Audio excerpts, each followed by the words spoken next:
Good morning. BSTC second year की online class सामाजिक विज्ञान शिक्षण में आपका स्वागत है। आज हम सामाजिक विज्ञान शिक्षण के अंतर्गत दूसरा वीडियो है जो इकाई विधि के अंतर्गत। कल हमने इकाई विधि के सामान्य परिचय और उसके अर्थ के बारे में पढ़ा था। आज हम इकाई विधि के गुण व दोषों के बारे में पढ़ेंगे। तो इकाई विधि के कई गुण हैं और कई दोष है। दोष है निम्नलिखित प्रकार के हैं। गुण और दोष है, उनका हम विस्तार पूर्वक बारी बारी से अध्ययन करेंगे। तो सर्वप्रथम हम इकाई विधि के गुणों के बारे में चर्चा करेंगे।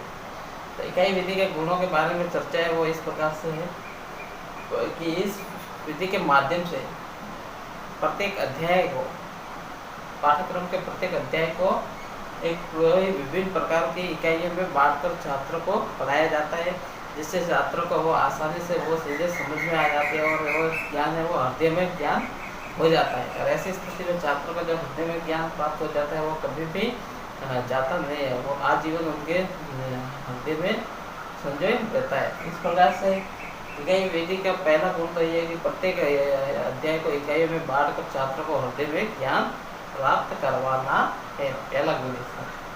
अब दूसरा है क्रियाशीलता के गुणों का विकास।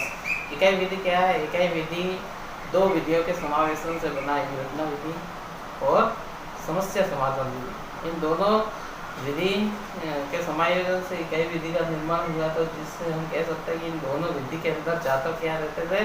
क्रियाशील रहते थे। उसी प्रकार इकाई विधि के अंतर्गत भी छात्रों के अंदर क्या होता है? क्रियाशीलता के गुणों का विकास होता है। छात्र प्रत्येक कुछ न कुछ कार्य करते रहते हैं। इस प्रकार से हम कह सकते हैं कि इकाई विधि के माध्यम से छात्रों में क्रियाशीलता के गुणों का विकास होता है और वे प्रत्येक कार्य को करने के अंदर क्रियाशील रहते हैं। इस प्रकार से इसका तीसरा गुण है इकाइयों का निर्धारण छात्रों की रुचि, योग्यता और क्षमता के अनुसार। इस विधि के माध्यम से जो अध्यापक के द्वारा इकाई का विभाजन किया जाता है या निर्धारण किया जाता है, उसके अंदर अध्यापक इस बात का विशेष रूप से ध्यान देता है कि जब हम जो इस इकाई का हम निर्धारण कर रहे हैं वो इकाई के छात्रों की रुचि, उसकी योग्यता, उसकी क्षमता के अनुसार है। इस बात को ध्यान में रखकर ही अध्यापक उस इकाई का निर्धारण छात्रों की रुचि, उनकी योग्यता और क्षमता को ध्यान में रखकर ही इकाइयों का विभाजन करता है। तो यह हम इस विधि को क्या कह सकते हैं? बाल केंद्रित विधि भी कह सकते हैं इस विधि को। फिर नेक्स्ट है छात्रों के अंदर पूरक सामग्री के प्रयोग की भावना का विकास। इकाई विधि के माध्यम से छात्रों के अंदर क्या होता है? नेक्स्ट उनके अंदर पूरक सामग्री के प्रयोग करने का अभ्यास हो जाता है या उसकी भावना का विकास होता है। जैसे हम पढ़ा रहे हैं, हम सामाजिक विज्ञान के संबंध पृथ्वी के बारे में पढ़ा रहे हैं, छात्र पहले से पूर्व सामग्री के दौरान पृथ्वी का प्रतिरूप वो ला देते हैं।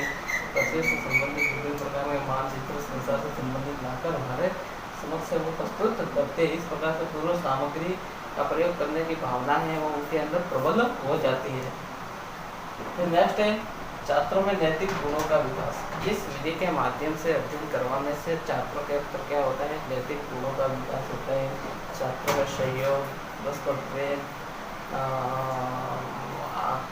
आत्मसम्मान आदि भावनाओं का विकास होता है। इस प्रकार से छात्रों में नैतिक गुणों का विकास होने से ये विधि काफ़ी उपयोगी है। नैतिक गुणों के विकास होने से छात्रों के अंदर अच्छी नागरिकता का विकास होता है। इसलिए इस विधि अध्ययन की दृष्टि से काफ़ी महत्वपूर्ण है और ये विधि काफ़ी रोचक और उपयोगी है। इस विधि के द्वारा छात्र जो ज्ञान प्राप्त करता है वो ज्ञान क्या रहता है? स्थायी ज्ञान रहता है। इस प्रकार से ये तो इस विधि के गुण थे जो मुख्य रूप से 5 प्रकार के थे। अब हम इस विधि के दोष के बारे में पढ़ेंगे। अब पहले तो हमने इसकी अच्छाइयों के बारे में अध्ययन किया, अब उसकी इस विधि के कौन कौन से दोष या उसकी कौन कौन से बुराइयाँ उसके संदर्भ में जानकारी है वो प्राप्त करेंगे। पहली तो इस संदर्भ में पहला दोष ये है या पहली हानि ये है इस विधि की कि इस विधि के अंतर्गत हम सभी प्रकार के पाठ्यक्रम को इकाइयों में विभाजित नहीं कर सकते। इस विधि के अंतर्गत हम पढ़ा रहे हैं तो सभी प्रकार के पाठ्यक्रम को हम इकाइयों में विभाजित नहीं कर सकते हैं। अर्थात इस विधि का जिससे पाठ्यक्रम है वो आसानी से पूर्ण नहीं हो पाता है।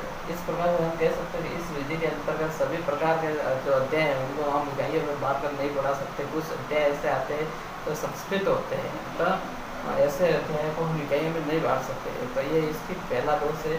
फिर है दक्ष अध्यापक की आवश्यकता। इस विधि से अध्ययन करवाने हेतु तो एक दक्ष अध्यापक की आवश्यकता होती है। दक्ष अध्यापक की आवश्यकता इसलिए होती है क्योंकि वह अध्यापक जो अपने छात्रों को जो पाठ्यक्रम पढ़ाना है वो इकाइयों में बांट कर बांटने में कभी कभी असक्षम हो जाता है। ऐसी स्थिति में हर अध्यापक अध्याय को इकाइयों में बांटने में दक्ष नहीं होता है। ऐसी स्थिति में दक्ष अध्यापक की भी आवश्यकता होती है जो कि न के बराबर होती है। ये इसका दूसरा दोष है। और नेक्स्ट है इस विधि पर आधारित पाठ्य पुस्तकों का अभाव। इकाई विधि पर आधारित पाठ्य पुस्तकों का क्या होता है, विद्यालयों के अंदर अभाव होता है। ऐसी स्थिति में छात्र है इस विधि से अध्ययन करने में असक्षम रह जाते हैं। फिर नेक्स्ट है पाठ्यक्रम है वो क्या है, पाठ्यक्रम समय पर पूर्ण नहीं हो पाता। इस विधि के द्वारा जो पाठ्यक्रम होता है वो कितने इकाइयों के अंदर बांटा जाता है, तो पाठ्यक्रम इकाइयों के अंदर बांटा जाता है। तो ऐसी स्थिति में अध्यापक एवं पाठ्यक्रम को पूर्ण कराने में असफल रह जाता है क्योंकि पाठ्यक्रम बहुत काफ़ी लंबा होता है और इकाई भी काफ़ी बड़ी मात्रा में विभाजित की जाती है। ऐसी स्थिति में अध्यापक को पाठ्यक्रम पूर्ण करवाने में काफ़ी कठिनाइयों का सामना करना पड़ता है। फिर नेक्स्ट है विद्यालय एवं पारिवारिक वातावरण में अवरोध। इस विधि के माध्यम से छात्रों के विद्यालय का वातावरण और परिवार के वातावरण में क्या पैदा होता है, अवरोध पैदा होता है। छात्र चाहकर भी विद्यालय जैसा वातावरण घर पर नहीं पा सकता और घर जैसा वातावरण है विद्यालय में नहीं पा सकता। इस प्रकार से इस विधि से अध्ययन करने में छात्र क्या है असक्षम हो जाता है। तो इस विधि का यह काफ़ी महत्वपूर्ण दोष है। नेक्स्ट है मूल्यांकन प्रणाली का अभाव। इस विधि से अध्ययन करवाने के बाद में हम अध्ययन तो करवा देते हैं लेकिन अध्ययन करवाने के बाद में हमारे सामने सबसे बड़ा कार्य आता है मूल्यांकन का। मूल्यांकन करवाते हैं तो हमारे सामने मूल्यांकन में काफ़ी कठिनाई आती है। इस प्रकार से मूल्यांकन में कठिनाई आने से ये विधि काफ़ी दोषपूर्ण विधि है। इस प्रकार से ये इकाई विधि के गुण और दोष एक बार हम इनको वापस से देख लेते हैं। गुण है प्रत्येक अध्याय को विविध इकाइयों में बांट कर छात्रों को हृदय में करवाना, पहला गुण। दूसरा है क्रियाशीलता के गुणों का विकास। तीसरा है इकाई निर्धारण में छात्रों की रुचि, योग्यता और उनकी क्षमताओं का ध्यान रखना। तीसरा गुण है पूरक सामग्री के प्रयोग की भावनाओं का छात्र में विकास होता है। फिर नेक्स्ट है छात्रों में नैतिकता के गुणों का विकास होता है जिससे ये विधि काफ़ी उपयोगी रहती है। इसके दोष है वो इस प्रकार है। सभी प्रकार की विषय वस्तु को हम इकाइयों में बांटकर नहीं पढ़ा सकते। दूसरा है दोष है इसका दक्ष अध्यापक की आवश्यकता अत्यधिक मात्रा में होती है।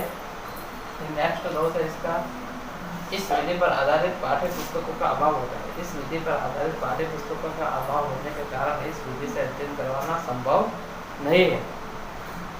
फिर पाठ्यक्रम समय पर पूर्ण न होना, क्योंकि अत्यधिक मात्रा में अध्याय व इकाइयों में बांटा जाता था। ऐसी स्थिति में अध्यापक के लिए यह आवश्यक हो जाता कि वह पाठ्यक्रम को पूर्ण रूप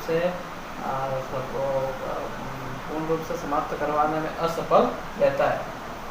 फिर है शाला एवं पारिवारिक वातावरण में अवरोध हो जाता है। उसके बालक के घर के वातावरण और विद्यालय के वातावरण में क्या हो जाता है, अवरोध हो जाता है। ऐसी स्थिति में बालक अध्ययन करने में असफल हो जाता है इस विधि के माध्यम से। फिर नेक्स्ट है मूल्यांकन प्रणाली का अभाव। इस विधि से हम अध्ययन करवाते हैं तो मूल्यांकन प्रणाली का अभाव रहता है। ऐसी स्थिति में छात्र द्वारा सीखे गए वास्तविक ज्ञान का अध्यापक है वो मूल्यांकन नहीं कर पाता। ऐसी स्थिति में यह विधि काफ़ी असफल विधि है। इस प्रकार से आज की क्लास में ये इकाई विधि के गुण और दोष थे। तो आज इतना ही, धन्यवाद।